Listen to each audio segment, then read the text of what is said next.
Hello दोस्तों, exam trigger में आपका फिर से एक बार स्वागत है। दोस्तों, आज हम लोग करने वाले हैं जीके के कुछ इंपॉर्टेंट क्वेश्चंस जो रेलवे के एग्जाम में बार बार पूछे गए हैं। तो चलिए शुरू करते हैं। उससे पहले अगर आप चैनल पर नए हो तो प्लीज़ चैनल को सब्सक्राइब कर बेल आइकन को प्रेस कर लो ताकि आने वाली वीडियोज़ की नोटिफिकेशन आप तक सबसे पहले पहुँचे। शुरू करते हैं क्वेश्चन नंबर 1 से। क्वेश्चन नंबर 1 कहता है कि खो खो की प्रत्येक टीम में कितनी खिलाड़ियों की संख्या होती है। तो दोस्तों, खो खो में कितनी खिलाड़ियों की संख्या होती है, तो आपका आंसर होगा ऑप्शन ए 12 संख्या होती है। ठीक है, प्रत्येक दोनों टीमों में। ओके, आगे बढ़ेंगे क्वेश्चन नंबर 2 की ओर। चलिए क्वेश्चन नंबर 2 देखिए क्या कहता है। कहता है कि भारतीय संविधान का कौन सा आर्टिकल संघ की कार्यपालिका शक्ति से संबंधित है। तो आप कहेंगे article 53। Okay, option number B इसका राइट आंसर हो जाएगा। Okay, article 53। आगे बढ़ेंगे अब क्वेश्चन नंबर 3।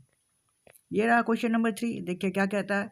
कहता है कि आगा खान पैलेस भारत के किस राज्य में स्थित है। तो आप कहेंगे महाराष्ट्र में। कहाँ पे है? ऑप्शन नंबर बी महाराष्ट्र इसका राइट आंसर हो जाएगा। ओके, आगे बढ़ेंगे अब क्वेश्चन नंबर 4। ये रहा क्वेश्चन नंबर 4। कहता है कि विश्व तंबाकू निषेध दिवस प्रत्येक वर्ष किस वर्ष मनाया जाता है, किस दिन में मनाया जाता है। तो इसका राइट आंसर हो जाएगा ऑप्शन ए 31 मई को मनाया जाता है। ठीक है ना, याद रखेंगे। ये सब पूछे गए क्वेश्चन हैं। आगे बढ़ेंगे क्वेश्चन नंबर 5। क्वेश्चन नंबर 5 में पूछता है निम्नलिखित में से कौन 2 ओलंपिक पद जीतने वाली पहली भारतीय महिला बन गई है। तो इसका राइट आंसर हो जाएगा ऑप्शन बी पीवी सिंधु बन गई है। ठीक है, पीवी सिंधु इसका राइट आंसर हो जाएगा। आगे बढ़ेंगे क्वेश्चन नंबर 6। क्वेश्चन नंबर 6 में देखिए पूछता है निम्नलिखित में से किसे सबसे शक्तिशाली चौल शासक माना जाता था।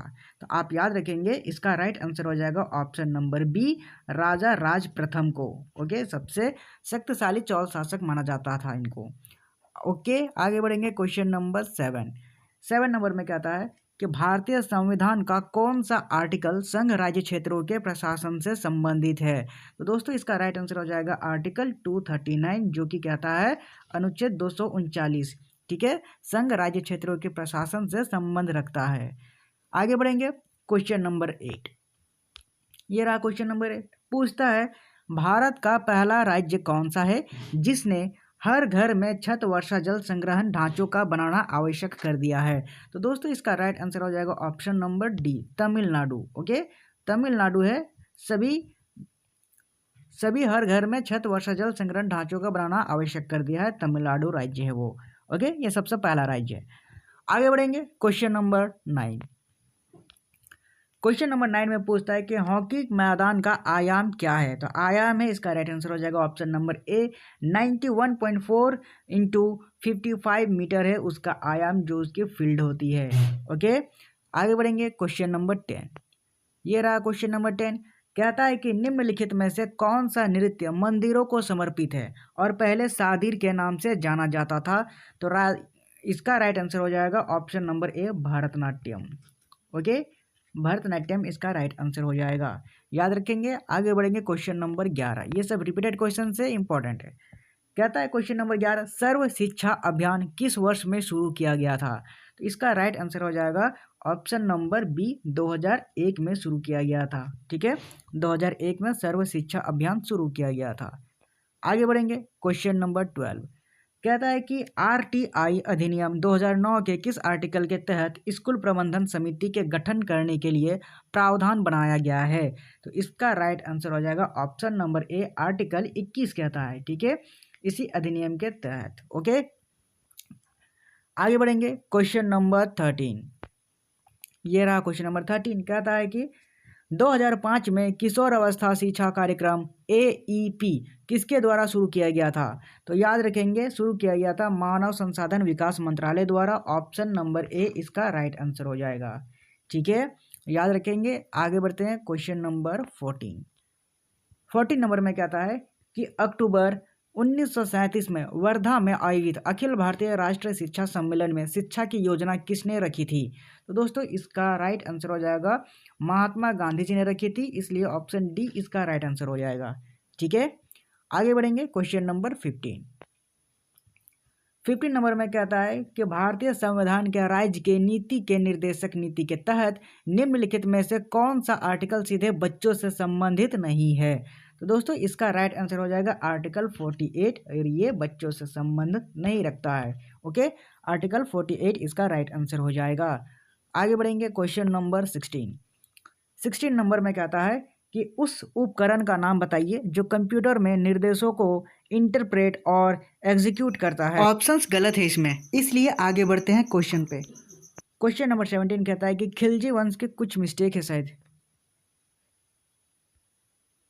क्वेश्चन नंबर 16 ये गलत है, ये मिस्टेक है। क्वेश्चन अलग हो गए हैं और ऑप्शंस भी अलग हो गए हैं। ठीक है, इसको इग्नोर करते हैं, आगे बढ़ते हैं क्वेश्चन नंबर 17 नंबर में कहता है कि खिलजी वंश के ठीक बाद किस वंश ने दिल्ली पर शासन किया था। तो खिलजी वंश के बाद किसने शासन किया था, तो तुगलक वंश ने शासन किया था। ठीक है, तुगलक वंश ने शासन किया था, याद रखेंगे। ऑप्शन बी इसका राइट आंसर हो जाएगा। आगे बढ़ते हैं क्वेश्चन नंबर 18 नंबर में कहता है कि भारत के किस राज्य में मैग्नीज अयस्क का सबसे बड़ा उत्पादक है।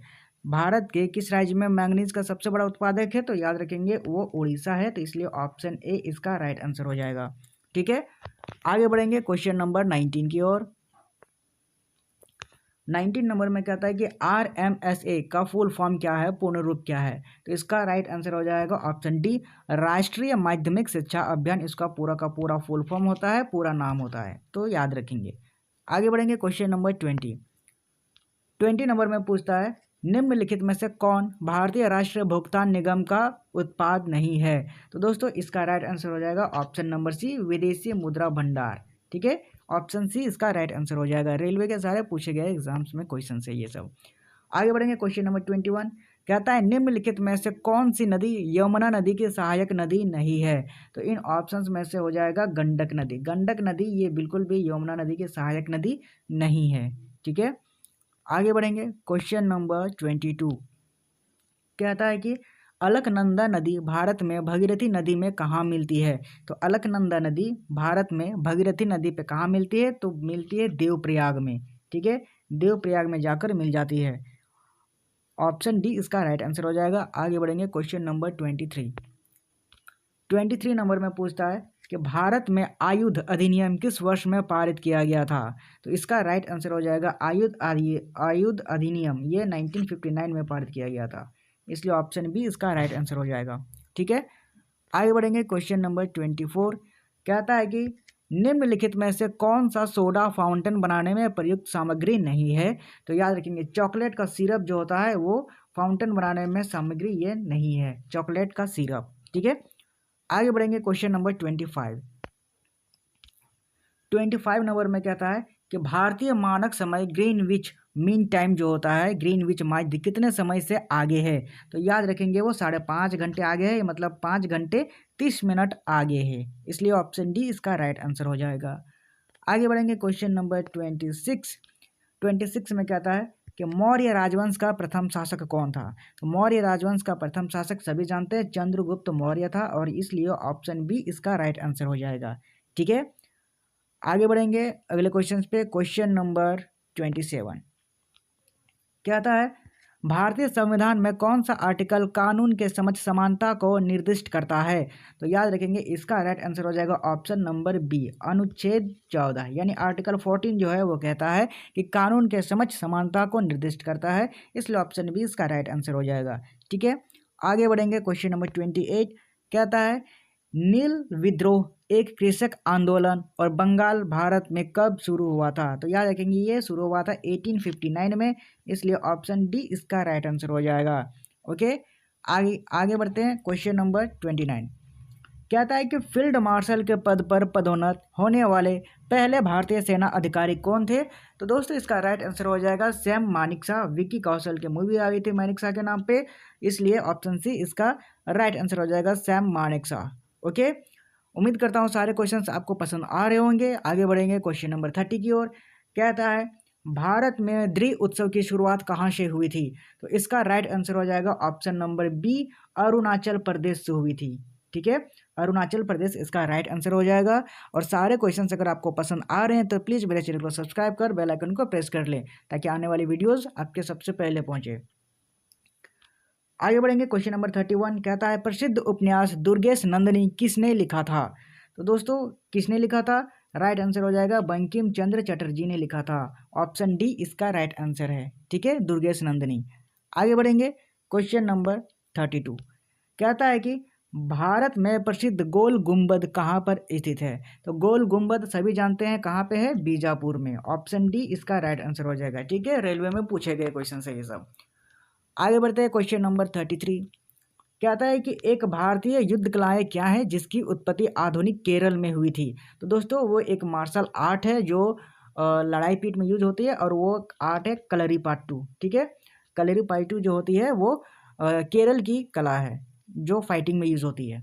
ऑप्शन सी इसका राइट आंसर हो जाएगा। आगे बढ़ेंगे, क्वेश्चन नंबर 34 कहता है कि किस अधिनियम ने भारतीय परिषद को समाप्त कर दिया था। तो दोस्तों इसका राइट आंसर हो जाएगा भारत सरकार अधिनियम 1935 में। ये इस अधिनियम में भारतीय परिषद को समाप्त कर दिया था। ठीक है, ऑप्शन बी इसका राइट आंसर हो जाएगा। आगे बढ़ेंगे, क्वेश्चन नंबर 35 कहता है भारत ने टोक्यो ओलंपिक 2020 में किस टीम खेल में कांस्य पदक जीता था। तो दोस्तों किस में जीता था, हॉकी में जीता था। फील्ड हॉकी जो होती है उसमें इन लोगों ने कांस्य पदक जीता था 2020 में। ऑप्शन डी इसका राइट आंसर हो जाएगा। आगे बढ़ेंगे, क्वेश्चन नंबर 36 कहता है कि भारतीय रिजर्व बैंक द्वारा कोविड-19 महामारी से प्रभावित ऋणों के पुनर्गठन के लिए किस समिति का गठन किया गया था। तो दोस्तों इसका राइट आंसर हो जाएगा option number D, KV. Kamat समिति का गठन किया गया था, इसलिए ऑप्शन डी इसका राइट आंसर है। आगे बढ़ेंगे, अब क्वेश्चन नंबर 37 कहता है कि किस चट्टान या फिर धातु के बड़े टुकड़े हैं जो ज़्यादातर मंगल और बृहस्पति के बीच में सूर्य की परिक्रमा करते हुए पाए जाते हैं। तो दोस्तों इसका राइट आंसर हो जाएगा ऑप्शन नंबर सी, क्षुद्र ग्रह। ठीक है, क्षुद्र ग्रह, ऑप्शन सी इसका राइट आंसर हो जाएगा। आगे बढ़ेंगे, क्वेश्चन नंबर 38 कहता है कि महानदी बेसिन का विस्तार किस राज्य में नहीं है। तो दोस्तों इसका राइट आंसर हो जाएगा कि उत्तर प्रदेश में नहीं है, इसलिए ऑप्शन सी इसका राइट आंसर है। ठीक है, याद रखेंगे। आगे बढ़ेंगे अब क्वेश्चन नंबर 39। चलिए, क्वेश्चन नंबर 39 कहता है किसे प्रसिद्ध रूप से मैसूर का बाग कहा जाता है। तो दोस्तों मैसूर का बाग किन्हें कहा जाता है, तो टीपू सुल्तान मैसूर के राजा थे, इसलिए उन्हें मैसूर का बाग कहा जाता था। ठीक है, टीपू सुल्तान इसका राइट आंसर हो जाएगा। आगे बढ़ेंगे, क्वेश्चन नंबर 40 कहता है कि निम्नलिखित में से किसका प्रयोग कर्कट रोग के उपचार में किया जाता है। तो इसका राइट आंसर हो जाएगा, किया जाता है कोबाल्ट 60 का। ठीक है, ऑप्शन बी इसका राइट आंसर हो जाएगा। कोबाल्ट 60 का प्रयोग किया जाता है कर्कट रोग के उपचार के लिए। आगे बढ़ेंगे, क्वेश्चन नंबर 41 कहता है कि भारत में राष्ट्रीय राजमार्ग एवं अवसंरचना विकास निगम लिमिटेड जो NHIDCL की स्थापना किस वर्ष में हुई थी। तो दोस्तों इसका राइट आंसर हो जाएगा 2014 में हुई थी, और ये ऑप्शन सी इसका राइट आंसर है। ठीक है, याद रखेंगे। आगे बढ़ेंगे, क्वेश्चन नंबर 42 में कहता है कि निम्नलिखित में से किसे यूनानी लेखकों ने अमित्र घाट की उपाधि दी थी। तो किसने दी थी, तो याद रखेंगे बिंदुसार ने दी थी, इसलिए ऑप्शन डी इसका राइट आंसर हो जाएगा, बिंदुसार। ओके, आगे बढ़ेंगे अब अगले क्वेश्चन पे। क्वेश्चन नंबर 43 कहता है कि राज्यसभा में उत्तर प्रदेश की कितनी सीटें हैं। दोस्तों इंपॉर्टेंट क्वेश्चन है, कितनी सीटें हैं उत्तर प्रदेश में, तो 31 यानी 31 सीटें हैं राज्यसभा में। ओके, आगे बढ़ेंगे, क्वेश्चन नंबर 44 कहता है कि निम्नलिखित में से किसने कहा था कि भारतीय संविधान सर्वप्रथम और सर्वाधिक महत्वपूर्ण एक सामाजिक दस्तावेज है। तो इसका राइट आंसर हो जाएगा ग्रेनविल ऑस्टिन, इसलिए ऑप्शन बी इसका राइट आंसर है। ठीक है, इन्होंने ही कहा था। आगे बढ़ेंगे अगले क्वेश्चन पे। क्वेश्चन नंबर 45 नंबर में कहता है कि उष्णकटिबंधीय पर्णपाती वनों के संबंध में निम्नलिखित में से कौन सा कथन सही है। एक एक ऑप्शंस को पढ़ेंगे, कौन सा कथन सही है। तो ये वन भारी हिमपात वाले क्षेत्रों में पाए जाते हैं, नहीं, ये ऑप्शन गलत है। दूसरा ऑप्शन, ये वन उन क्षेत्रों में पाया जाता है जहां वर्ष के कुछ हिस्सों में भारी वर्षा, हाँ भारी वर्षा तो होती है, और उसके बाद अति शुष्क मौसम है, ये ऑप्शन बी इसका राइट आंसर हो जाएगा। ठीक है, ऑप्शन सी, ये वन बहुत कम वर्षा वाले क्षेत्र है, नहीं ये गलत है, और ये सदाबहार वन होते हैं, ये भी गलत है। ठीक है, ऑप्शन बी इसका राइट आंसर हो जाएगा। आगे बढ़ेंगे, क्वेश्चन नंबर 46 नंबर में कहता है कि राष्ट्रीय सौर ऊर्जा संस्थान का मुख्यालय हरियाणा के किस जिले में स्थित है। तो याद रखेंगे वो गुरुग्राम में स्थित है। कहाँ पे है, ऑप्शन बी इसका राइट आंसर हो जाएगा, गुरुग्राम। ठीक है, आगे बढ़ेंगे, क्वेश्चन नंबर 47 नंबर में कहता है कि इनमें से कौन सा गीत उत्तर प्रदेश और आसपास के क्षेत्र की महिलाओं द्वारा बरसात के मौसम में गाया जाने वाला एक लोकगीत है। तो दोस्तों उत्तर प्रदेश के आसपास क्षेत्रों में जो गाया जाता है वो गाया जाता है कजरी। ठीक है, इसलिए ऑप्शन सी इसका राइट आंसर हो जाएगा, कजरी गाया जाता है। ओके, आगे बढ़ेंगे। क्वेश्चन नंबर 48 कहता है कि निम्नलिखित में से किसने निदेशक सिद्धांतों को बैंक द्वारा देय चेक के रूप में वर्णित किया जब बैंक के संसाधन अनुमति देते हैं। तो दोस्तों इसका राइट आंसर हो जाएगा ऑप्शन नंबर डी, केटी शाह ने किया था। ठीक है, केटी शाह इसका राइट आंसर हो जाएगा ऑप्शन नंबर डी। ठीक है, आगे बढ़ेंगे क्वेश्चन नंबर 49 पे। सॉरी, क्वेश्चन नंबर 49 कहता है कि निम्नलिखित में से कौन सा शहर व्यापार, धर्म और संस्कृति का एक बड़ा केंद्र था और गुप्त साम्राज्य की दूसरी राजधानी बन गया। तो दोस्तों वो कौन सा था? तो याद रखेंगे ऑप्शन बी, उज्जैन था, ये दूसरी राजधानी बन गया था। ओके, याद रखेंगे। आगे बढ़ेंगे क्वेश्चन नंबर 50। क्वेश्चन नंबर 50 कहता है कि भारतीय संविधान में स्वतंत्रता, समानता और बंधुत्व के सिद्धांत निम्नलिखित में से किस संविधान से लिए गए हैं? तो दोस्तों किस संविधान से लिए गए हैं? तो याद रखेंगे फ्रांस के संविधान से लिए गए हैं, इसलिए ऑप्शन डी इसका राइट आंसर हो जाएगा।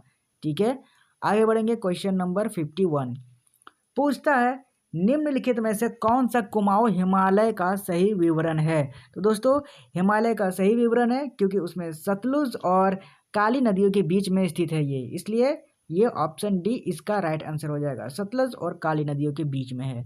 आगे बढ़ेंगे question number 52। Okay, question number 52 कहता है कि बर्मा के भारत से अलग होने के समय में भारत का वायसराय कौन था? दोस्तों बर्मा जब भारत से अलग हुआ था उस समय वायसराय था लॉर्ड लिनलिथगो, इसलिए ऑप्शन डी इसका राइट आंसर हो जाएगा, लॉर्ड लिनलिथगो। ठीक है, आगे बढ़ेंगे। क्वेश्चन नंबर 53 में कहता है कि भारत किस दिशा में भूटान के साथ अपनी स्थलीय सीमा को साझा करता है? तो किस दिशा में करता है? तो उत्तर की दिशा में, उत्तर की ओर। ठीक है, उत्तर की ओर ये दिशा साझा करता है। ठीक है, भारत के उत्तर की ओर। आगे बढ़ेंगे। क्वेश्चन नंबर 54 में कहता है कि संघ लोक सेवा आयोग हर वर्ष अपनी रिपोर्ट किसको प्रस्तुत करता है? तो किसको प्रस्तुत करता है? तो राष्ट्रपति को करता है। किसको? आप कहेंगे राष्ट्रपति, ऑप्शन डी इसका राइट आंसर हो जाएगा। ठीक है, आगे बढ़ेंगे। क्वेश्चन नंबर 55 नंबर में पूछता है कि प्रथम आर्य समाज इकाई का आयोजन निम्नलिखित में से किस स्थान पर किया गया था? तो किस स्थान पर किया गया था प्रथम आर्य समाज? तो याद रखेंगे ऑप्शन नंबर बी, बॉम्बे में किया गया था। ओके, बॉम्बे, ऑप्शन बी इसका राइट आंसर हो जाएगा। आगे बढ़ेंगे। क्वेश्चन नंबर 56 नंबर में पूछता है गुरुत्वाकर्षण पवन और जल के घनत्व द्वारा संचालित समुद्र जल की निरंतर पूर्वानुमेय दिशात्मक गति कहलाती है। तो क्या कहलाती है? वो धाराएं कहलाती है, महासागरीय धाराएं होती हैं, इसलिए ऑप्शन ए इसका राइट आंसर हो जाएगा। ठीक है, आगे बढ़ेंगे। क्वेश्चन नंबर 57 का जवाब दीजिए। वल्लभी मंदिर की वास्तुकला किस शैली के उपश्रेणी है? तो दोस्तों किस शैली की उपश्रेणी है? तो ये होगी नागर शैली की। ठीक है, इसलिए ऑप्शन बी इसका राइट आंसर हो जाएगा, नागर शैली। ओके, आगे बढ़ेंगे। क्वेश्चन नंबर 58 नंबर में कहता है कि एक्सरे की खोज किसने की थी? दोस्तों एक्सरे रॉन्टजेन ने की थी। कहाँ है ऑप्शन में खोजो? ये रहा ऑप्शन नंबर डी, रॉन्टजेन ने की थी एक्सरे की खोज, इसलिए WC रॉन्टजेन इसका राइट आंसर हो जाएगा। आगे बढ़ेंगे। क्वेश्चन नंबर 59 नंबर में कहता है कि निम्नलिखित में से कौन सा त्यौहार ओडिशा में नृत्य और रेत कला से संबंधित है? तो ओडिशा में एक ही त्यौहार जो धूमधाम से मनाया जाता है वो कोणार्क का उत्सव होता है, इसलिए कोणार्क हमारा राइट आंसर हो जाएगा, ऑप्शन नंबर ए। ठीक है, आगे बढ़ेंगे। अब क्वेश्चन नंबर 60 नंबर में कहता है कि किस वैज्ञानिक ने सुझाव दिया कि जीवन सरल अकार्बनिक अणुओं से विकसित हुआ है? तो दोस्तों इसका राइट आंसर हो जाएगा JBS हल्दाने ने किया था, इसलिए ऑप्शन सी इसका राइट आंसर हो जाएगा, JBS हल्दाने। आगे बढ़ेंगे। क्वेश्चन नंबर 61 में पूछता है कि एशियाई शेर कहाँ पर पाए जाते हैं? तो एशियाई शेर पाए जाते हैं कहाँ पे? गुजरात में। कहाँ पे? गुजरात में शेर का जगह है, गिरवन वहीं पे है, इसलिए गुजरात हमारा राइट आंसर हो जाएगा, ऑप्शन नंबर सी। आगे बढ़ेंगे अब क्वेश्चन नंबर 62 नंबर में कहता है कि 1950 में भारत के पहले गणतंत्र दिवस समारोह के दौरान विशिष्ट अतिथि कौन थे? तो दोस्तों वो कौन थे 1950 में? तो इंडोनेशिया के राष्ट्रपति थे सुकर्नो। ठीक है, इसलिए ऑप्शन सी इसका राइट आंसर हो जाएगा। ओके, आगे बढ़ेंगे अब क्वेश्चन नंबर 63 नंबर में कहता है कि निम्नलिखित में से किस सम्राट ने सांची में स्तूप का निर्माण करवाया था? सांची में स्तूप का निर्माण किसने करवाया था? सभी जानते हैं सम्राट अशोक ने करवाया था, इसलिए ऑप्शन डी इसका राइट आंसर हो जाएगा। ओके, आगे बढ़ेंगे क्वेश्चन नंबर 64 नंबर में कहता है कि पहली हॉकी इंडिया जूनियर महिला एकेडमी राष्ट्रीय चैंपियनशिप 2021 कहाँ पर आयोजित की गई थी? तो दोस्तों वो उड़ीसा में आयोजित की गई थी। कहाँ पे? भुवनेश्वर में। ओके, तो भुवनेश्वर ऑप्शन बी इसका राइट आंसर हो जाएगा। ओके, आगे बढ़ेंगे क्वेश्चन नंबर 65 नंबर में कहता है कि किस वैज्ञानिक ने माना था कि प्रकृति में केवल 56 तत्व मौजूद हैं? तो किस वैज्ञानिक ने माना था? याद रखेंगे, जॉन न्यूलैंड्स ने माना था। ओके, तो इसलिए ऑप्शन ए इसका राइट आंसर हो जाएगा। जॉन न्यूलैंड्स ने माना था कि केवल 56 तत्व मौजूद हैं। ओके, आगे बढ़ते हैं क्वेश्चन नंबर 66 कहता है 1991 में निम्नलिखित में से कौन भारत के वित्त मंत्री थे? तो दोस्तों वित्त मंत्री कौन थे? डॉक्टर मनमोहन सिंह थे, जो सबसे पहले 91 में वित्त मंत्री थे, फिर भारत के प्रधानमंत्री बाद में बने। ओके, याद रखेंगे। आगे बढ़ेंगे अगले क्वेश्चन पे। क्वेश्चन नंबर 67 कहता है कि विश्व का पहला तेल कुआं कहाँ खोदा गया था? तो दोस्तों पहला तेल कुआं कहाँ पर खोदा गया था? तो यूएस में खोदा गया था। कहाँ पे? पेंसिल्वेनिया में, इसलिए ऑप्शन ए इसका राइट आंसर हो जाएगा। पेंसिल्वेनिया में ये खोदा गया था। आगे बढ़ेंगे क्वेश्चन नंबर 68 नंबर में कहता है कि गतिमान भागों के बीच में एयर कुशन की क्या भूमिका है? तो क्या करती है? उसमें घर्षण को कम करने के लिए उसकी यूज किया जाता है। ऑप्शन ए इसका राइट आंसर हो जाएगा। ठीक है, एयर कुशन की क्या भूमिका होती है? तो वो घर्षण को कम करती है। आगे बढ़ेंगे क्वेश्चन नंबर 69 कहता है कि बुद्ध पूर्णिमा क्यों मनाई जाती है? दोस्तों ये इजी क्वेश्चन है। क्यों मनाई जाती है बुद्ध पूर्णिमा? क्योंकि उस दिन गौतम बुद्ध का जन्मदिन होता है। ठीक है, इसलिए जयंती मनाने के लिए। ऑप्शन सी इसका राइट आंसर हो जाएगा। ठीक है, आगे बढ़ेंगे क्वेश्चन नंबर 70 में पूछता है कि पानीपत की दूसरी लड़ाई किसके बीच में हुई थी? दोस्तों पानीपत की दूसरी लड़ाई जो है अकबर और हेमू के बीच में हुई थी, इसलिए ऑप्शन बी इसका राइट आंसर हो जाएगा। अकबर और हेमू के बीच में उसकी लड़ाई हुई थी। ओके, आगे बढ़ेंगे अब अगले क्वेश्चन पे। क्वेश्चन नंबर 71 कहता है कि निम्नलिखित में से किस मामले में उच्चतम न्यायालय ने फैसला सुनाया कि उच्च न्यायालय और उच्चतम न्यायालय दोनों का अधिकार क्षेत्र संविधान के मूल ढांचे का एक हिस्सा है? दोस्तों किस मामले में कहा था? तो याद रखेंगे चंद्र कुमार के मामले में कहा गया था, इसलिए ऑप्शन बी इसका राइट आंसर हो जाएगा। ओके, याद रखेंगे। आगे बढ़ेंगे क्वेश्चन नंबर 72 में कहता है कि भारत की जनगणना के अनुसार लिंगानुपात क्या है? तो याद रखेंगे प्रति 1000 पुरुषों पर महिलाओं की संख्या होती है, इसलिए ऑप्शन ए इसका राइट आंसर हो जाएगा। ठीक है, 1000 पुरुषों पर महिलाओं की संख्या। आगे बढ़ेंगे क्वेश्चन नंबर 73 कहता है कि निम्न में से किस पोर्ट को पूर्वी भारत का प्रवेश द्वार माना जाता है? ओके, किस पोर्ट को माना जाता है पूर्वी भारत का? तो भारत के पूर्व में कौन सा स्थित है? तो याद रखेंगे कोलकाता है, तो कोलकाता इसका राइट आंसर हो जाएगा। कोलकाता पोर्ट। ठीक है, कोलकाता पोर्ट हमारा राइट आंसर हो जाएगा, ऑप्शन नंबर सी। आगे बढ़ेंगे क्वेश्चन नंबर 74 नंबर में पूछता है कि इलाहाबाद प्रशस्ति में किसका उल्लेख मिलता है? तो किसका उल्लेख मिलता है? तो समुद्रगुप्त का उल्लेख मिलता है, इसलिए ऑप्शन ए इसका राइट आंसर हो जाएगा। इलाहाबाद प्रशस्ति में समुद्रगुप्त का उल्लेख मिलता है। आगे बढ़ेंगे क्वेश्चन नंबर 75 कहता है सिकंदराबाद किस क्षेत्र का मुख्यालय है? तो सिकंदराबाद जो है वो दक्षिण में आता है, इसलिए दक्षिण का मध्य में, तो दक्षिण मध्य में इसका राइट आंसर हो जाएगा, ऑप्शन नंबर सी। ओके, पूरा दक्षिण में नहीं आएगा, ऑप्शन ए गलत हो जाएगा। दक्षिण मध्य रेलवे में सिकंदराबाद बीच में है। ओके, आगे बढ़ेंगे क्वेश्चन नंबर 76 कहता है कि 6 से लेकर 14 वर्ष की आयु के सभी बच्चों को मुफ्त और अनिवार्य शिक्षा प्रदान करने के संबंध में नए आर्टिकल 21A को भारत के संविधान में किस संशोधन के माध्यम से जोड़ा गया था? तो याद रखेंगे 86वां संशोधन के द्वारा यह जोड़ा गया था, इसलिए ऑप्शन ए इसका राइट आंसर हो जाएगा। ठीक है, आगे बढ़ेंगे क्वेश्चन नंबर 77 की ओर। ये रहा क्वेश्चन नंबर 77। पूछता है मालदीव्स और लंका में अभियान दल भेजने वाले दक्षिण भारतीय शासक कौन थे? तो भेजने वाले कौन थे? तो चोल राजाओं थे। ठीक है, ऑप्शन बी इसका राइट आंसर हो जाएगा। चोलों ने भेजा था मालदीव्स और लंका के अभियान दल में। आगे बढ़ेंगे अगले क्वेश्चन पे। क्वेश्चन नंबर 78 क्या था? राज्य नीति का कौन सा निदेशक सिद्धांत अंतर्राष्ट्रीय शांति और सुरक्षा को बढ़ावा देने से संबंधित है? तो याद रखेंगे कौन सा है? तो 51 है। ठीक है, 51 हमारा राइट आंसर हो जाएगा। ये निदेशक सिद्धांत है। आगे बढ़ेंगे क्वेश्चन नंबर 79 नंबर में क्या आता है कि भारतीय राष्ट्रीय कांग्रेस की पहली बैठक कब और कहां पर हुई थी? दोस्तों बॉम्बे में हुई थी, सभी जानते हैं, इसलिए 1885 इसका राइट आंसर हो जाएगा। सबसे पहली बैठक हुई थी 1885 कहां पे? बॉम्बे में। ठीक है, याद रखेंगे। आगे बढ़ेंगे अगले क्वेश्चन पे। क्वेश्चन नंबर 80 नंबर में पूछता है कि सैडल चोटी कहाँ पर स्थित है? तो सैडल चोटी कहाँ पर स्थित है? तो अंडमान और निकोबार द्वीप समूह में, इसलिए ऑप्शन बी इसका राइट आंसर हो जाएगा। ठीक है, अंडमान और निकोबार द्वीप समूह में। आगे बढ़ेंगे क्वेश्चन नंबर 81।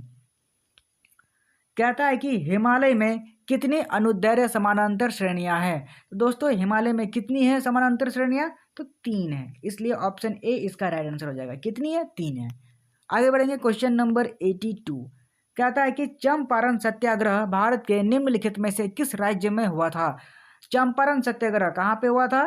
तो बिहार में हुआ था। स्टार्टिंग वहीं से हुई थी, बिहार में। ऑप्शन ए इसका राइट आंसर हो जाएगा। ठीक है, आगे बढ़ेंगे क्वेश्चन नंबर 83 नंबर में पूछता है कि बोडो, डोगरी, मैथिली और संथाली भाषाओं को किस वर्ष भारत के संविधान की 8वीं अनुसूची में जोड़ा गया था? तो कब जोड़ा गया था? तो याद रखेंगे 2004 में जोड़ा गया था, इसलिए ऑप्शन सी इसका राइट आंसर हो जाएगा। ठीक है, 2004। आगे बढ़ेंगे क्वेश्चन नंबर 84 में पूछता है कि संविधान का कौन सा आर्टिकल कहता है कि उच्चतम न्यायालय को अपनी न्यायिक क्षमता से अलग सलाहकार क्षमता में 2 वर्गों के मामलों में अपनी राय व्यक्त करने की आवश्यकता हो सकती है? तो दोस्तों इसका राइट आंसर हो जाएगा आर्टिकल 143। आर्टिकल 143 ये कहता है। ठीक है, इसलिए ऑप्शन डी इसका राइट आंसर हो जाएगा। आगे बढ़ेंगे क्वेश्चन नंबर 85 में कहता है कि भारत के निम्नलिखित में से किस राज्य में उष्णकटिबंधीय वर्षावन है? तो किस राज्य में है उष्णकटिबंधीय वर्षावन? तो याद रखेंगे आसाम में है, इसलिए ऑप्शन बी इसका राइट आंसर हो जाएगा। ठीक है, आगे बढ़ते हैं क्वेश्चन नंबर 86 में। 86 में कहता है कि स्मारक और उसके संबंधित राज्य के सही संयोजन की पहचान करनी है। दोस्तों गोल गुंबज महाराष्ट्र में नहीं, ये गलत है। छोटा इमामबाड़ा उत्तर प्रदेश में, बिल्कुल ये सही है। ऑप्शन बी इसका राइट आंसर हो जाएगा। चीनी का रोजा ये केरल में नहीं। कोणार्क का सूर्य मंदिर बिहार नहीं, ये तो उड़ीसा में, इसलिए ऑप्शन बी इसका राइट आंसर हो जाएगा। ठीक है, आगे बढ़ते हैं अगले क्वेश्चन पे। क्वेश्चन नंबर 87 क्या पूछता है? कहता है कि भारतीय खेल प्राधिकरण ने एथलीटों और कोचों के लिए पहला साई संस्थागत पुरस्कार किस वर्ष शुरू किया था? तो याद रखेंगे कब से शुरू किया गया था? तो 2021 में शुरू किया गया था, इसलिए ऑप्शन बी इसका राइट आंसर हो जाएगा। ओके, आगे बढ़ते हैं अगले क्वेश्चन पे। क्वेश्चन नंबर 88 कहता है कि सीरम इंस्टीट्यूट ऑफ इंडिया यानी SII कहाँ पर स्थित है? दोस्तों सीरम इंस्टीट्यूट ऑफ इंडिया ये स्थित है मुंबई में, इसलिए पुणे में। ऑप्शन बी इसका राइट आंसर हो जाएगा। पुणे, महाराष्ट्र, पुणे में है। ओके, आगे बढ़ते हैं क्वेश्चन नंबर 89 नंबर में कहता है कि स्वतंत्रता दिवस के अवसर पर नई दिल्ली में लाल किले पर झंडा कौन फहराता है? तो कौन फहराता है? तो भारत के प्रधानमंत्री, हमारे देश के प्रधानमंत्री। ऑप्शन बी इसका राइट आंसर हो जाएगा। भारत के प्रधानमंत्री जाकर फहराते हैं लाल किले पे झंडा। ओके, आगे बढ़ेंगे क्वेश्चन नंबर 90 कहता है प्रकाशिकी में 2 संपर्क करने वाले पदार्थों और प्रत्येक के अपवर्तनांक के बीच की सीमा या फिर पृथक्करण की सतह को पार करने में प्रकाश की किरण द्वारा लिए गए पथ के बीच के संबंध को क्या कहा जाता है? तो कहा जाता है स्नेल का नियम, स्नेल्स नियम। ओके, स्नेल्स लॉ, इसलिए स्नेल्स का नियम कहा जाता है। ऑप्शन बी इसका राइट आंसर हो जाएगा। ओके, आगे बढ़ेंगे क्वेश्चन नंबर 91 कहता है निम्नलिखित में से किसे राजस्थान में प्राकृतिक जल का सबसे शुद्ध रूप माना जाता है? तो किसको माना जाता है? तो पलार पानी को माना जाता है सबसे शुद्ध जल, इसलिए ऑप्शन बी इसका राइट आंसर हो जाएगा, पलार पानी। ओके, आगे बढ़ेंगे क्वेश्चन नंबर 92 92 में पूछता है कि निम्नलिखित में से किस प्रकार के वनों को मानसून वन के रूप में वर्गीकृत किया गया है। किस प्रकार के वनों को, तो याद रखेंगे उष्णकटिबंधीय पर्णपाती वन को, इसलिए ऑप्शन ए इसका राइट आंसर हो जाएगा। ठीक है, उष्णकटिबंधीय पर्णपाती वन। आगे बढ़ेंगे, क्वेश्चन नंबर 93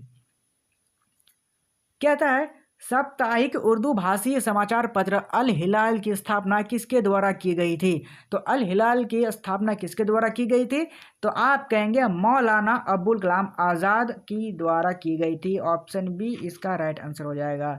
ठीक है, मौलाना अबुल कलाम आज़ाद। आगे बढ़ेंगे, क्वेश्चन नंबर 94 नंबर में कहता है कि निम्नलिखित में से किसे पॉप के नेतृत्व में ग्लोबल कैथोलिक क्लाइमेट मूवमेंट की स्थापना की गई थी। तो याद रखेंगे पॉप फ्रांसिस, क्या है, पॉप फ्रांसिस के द्वारा की गई थी, इसलिए ऑप्शन बी इसका राइट आंसर हो जाएगा, पॉप फ्रांसिस। आगे बढ़ेंगे अब, क्वेश्चन नंबर 95 कहता है भारतीय राष्ट्रीय कांग्रेस के निम्नलिखित में से किस अधिवेशन में दल चरमपंथियों और नरमपंथियों में विभाजित हो गया था। तो याद रखेंगे 1907 में हुआ था ये सूरत का अधिवेशन, और उसी में अलग हो गए थे, फिर लखनऊ अधिवेशन में एक हो गए थे, इसलिए सूरत अधिवेशन हमारा राइट आंसर हो जाएगा, ऑप्शन नंबर ए। आगे बढ़ेंगे, क्वेश्चन नंबर 96 कहता है कि इनमें से किस बौद्ध भिक्षु ने 2014 में संयुक्त राष्ट्र में जलवायु परिवर्तन को संबोधित किया था। तो किसने किया था, तो याद रखेंगे तिक न्यात हन ने किया था, इसलिए ऑप्शन ए इसका राइट आंसर हो जाएगा, तिक न्यात हन। आगे बढ़ेंगे, क्वेश्चन नंबर 97 कहता है निम्नलिखित में से कौन महात्मा गांधी के नेतृत्व में पहला सत्याग्रह आंदोलन था। तो दोस्तों महात्मा गांधी के नेतृत्व में ये पहला कौन सा था, तो याद रखेंगे चंपारण का सत्याग्रह था, इसलिए ऑप्शन ए इसका राइट आंसर हो जाएगा, चंपारण सत्याग्रह। आगे बढ़ेंगे, क्वेश्चन नंबर 98 में पूछता है कि निम्नलिखित में से किस इतिहासकार द्वारा द स्टोरी ऑफ मैनकाइंड 1921 लिखी गई थी। तो याद रखेंगे हेनरिक वैन लून के द्वारा लिखी गई थी। किसके द्वारा लिखी गई थी, तो हेनरिक वैन लून के द्वारा, ऑप्शन ए हमारा राइट आंसर हो जाएगा। आगे बढ़ेंगे, क्वेश्चन नंबर 99 में पूछता है निम्नलिखित में से किस विद्वान को वैज्ञानिक इतिहास का जनक कहा गया है। तो किसे कहा गया है, थ्यूसिडाइडिस को कहा गया है, इसलिए ऑप्शन बी इसका राइट आंसर हो जाएगा। ठीक है, थ्यूसिडाइडिस को कहा गया है। और ये रहा आज के सेशन का आखिरी क्वेश्चंस, और ये क्वेश्चंस आपके लिए है। क्या है क्वेश्चंस में, हिक्की बंगाल गजट या the original Calcutta general advertiser Asia में छपने वाला पहला समाचार पत्र किस वर्ष में प्रकाशित किया गया था। ऑप्शन है 1780, 1782, 1778 और 1777। इसका आंसर आप बताइएगा कमेंट में, ये आपके लिए होमवर्क है। ओके, तो उम्मीद करता हूँ सारे क्वेश्चंस आपको पसंद आए होंगे। आज के सेशन को हम यही समाप्त करते हैं, मिलते हैं अगले वीडियो अगले टॉपिक के साथ, तब तक के लिए बाय, थैंक यू और जय हिंद।